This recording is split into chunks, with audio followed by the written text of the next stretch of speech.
The Democratic debate is coming up tomorrow in Las Vegas. The Democratic presidential contenders will gather. You recently wrote a piece, Gyasi, headlined, "I support Bernie Sanders for president, and I also support the Black Lives Matter." Yeah. Well, you know, unfortunately, we exist, that's another one of those myths that we have to have binaries, right?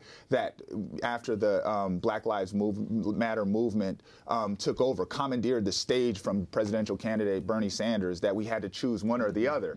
And that's just untrue. Bernie Sanders, although he's an amazing and progressive, and he's been on the right side of history as a candidate, that's beautiful. But he's still a white man who has unquestionably benefited from white privilege. And these young folks, these young Black Lives Matter activists, took the stage for him and caused him just a little bit of discomfort for about 5 minutes. And the world seemed to be shaken up. And I was, in fact, torn at that particular moment. And I wrote in that particular piece that it was a weird moment. But in the grand scheme of things, 500 years of white domination, that's just the micro adjustments. That's the smallest of micro adjustments that said, yes, you too are on notice that we're paying attention to your actions, and you need to communicate with us properly, because this is bigger. This urgency absolutely comes from a real, tangible, and palpable place, and you have to recognize that urgency. Larry Hamm, how are you dealing with the presidential campaign now? What do you think the issues are that need to be injected? Do you think the Black Lives Matter movement is very significant in injecting these issues? Well, of course, I think the Black Lives movement is significant and has done great work. And this was one of the reasons we went to the anniversary of the Million Man March on Saturday, because two of the key issues at that time were police brutality, and our brother spoke at how that impacts the indigenous community, the Native American community, and police brutality in our own community, and the high rates of homicide that exists in our community. So we brought with us Sheila Reed, the mother of Jerome Reed, who was shot dead at point-blank range by Bridgeton police. In New Jersey? In New Jersey. When? This happened in December of last year, and the dash cam video went viral. And she went down with us, and she went down, and we also went down to campaign for Abdul Kamal, who was killed by police in Irvington, New Jersey, and Kashad Ashford, who was killed by police in Rutherford and Lyndhurst police and state police in New Jersey, and also Radaz Hearns, who fortunately, 14-year-old boy, he survived, but he was shot in the back 7 times.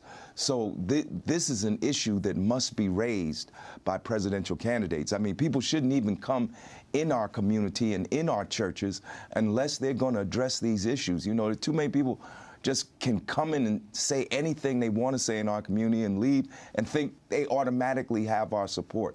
But this was what the minister was talking about when he said justice or else. So now it's time for the or else part. And with regard to politics, it's not going to be business as usual. The or else is going to be holding people who are seeking office, running for office, holding them accountable and making them address our issues. Do you feel that electoral politics makes a difference in this country? I think it is absolutely important that people vote. I urge people, we black folks, we fought and died for the right to vote. And it has had an impact. It's clear that voting alone is not going to solve our problem. I think we have to go back, and I'm so glad to hear Minister Farrakhan mention Martin Luther King in his speech. He called Martin Luther King a revolutionary. Remember, in those last days, Dr. King said we needed a radical transformation of our socioeconomic system. We needed a radical redistribution of power and wealth. So voting is one part of it. Boycotting and economic withdrawal is another part. Charles Blow wrote a piece in the New York Times. He said the rally was, in a way, a pageant for Farrakhan and the Nation of Islam. Do you agree? I don't agree with that. I don't agree with the word pageant. It is clear that the Million Man March and the marches that are part of the Millions More movement that followed were organized by the Nation of Islam, which is still one of the strongest organizations in our community. Minister Farrakhan has wide support in the black community because people see him as an uncompromising, independent black leader. It wasn't if it had been a pageant, then it wouldn't have been opened up to all the other racial and ethnic groups. Our brother here would not have been able to speak, and other representatives of other organizations. No, it was organized by the Nation of Islam, clearly, but as part of a broad coalition to fight oppression in our communities. We're going to have to leave it there. But Larry Hamm, I want to thank you for being with us, Chairman of the People's Organization for Progress.